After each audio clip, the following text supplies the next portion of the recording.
Today's daily debate for the MMA Junkie radio team and boxing, bare knuckle, and MMA legendary cutman Stitch Duran. What was the biggest surprise from this past weekend's events? Now, over in Bellator in London, Gegard Mousasi got upset by Rafael Lovato Jr., so he's the new middleweight champion. Of course, I mentioned the Korean Zombie knocking out Renato Moicano in the UFC. And then, of course, Artem Lobov, that was technically an upset over Paulie Malignaggi because the odds had Paulie Malignaggi as the favorite. So, lots to choose from. And, of course, you can also throw in other because, Goes, you and I had the benefit of seeing some boxing, or if anybody saw an alley fight, feel free to mention that. But how about you, Goes? Which was the biggest surprise? For me, it's got to be Lovato. It's not that it's a huge surprise. It's just I think a lot of people are going to say that the Paulie Malignaggi-Artem Lobov fight would be that. But the thing is, for Paulie Malignaggi, it's a different sport. He's a fantastic boxer, a great boxer.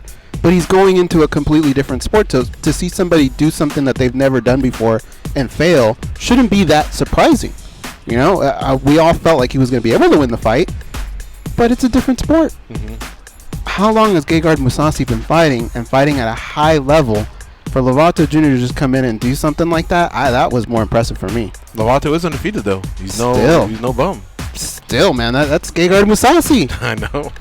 How about you, Stitch? When you heard the results and, of course, knowing what you saw in front of you, what was your biggest surprise? Well, I agree with Goals there. I haven't seen the fight yet. I will look at it when I get home. But Mousasi, I mean, everything you said I agree with, you know, and not to take nothing away from Lovato because I've worked many of his fights. He's a tough nail, but Mousasi would just round it off all the way around until this fight.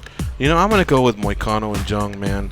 The Korean Zombie, since 2013, he's only had 3 fights, and it's been like one per year, 16, 17, and 18. So he hasn't even been active.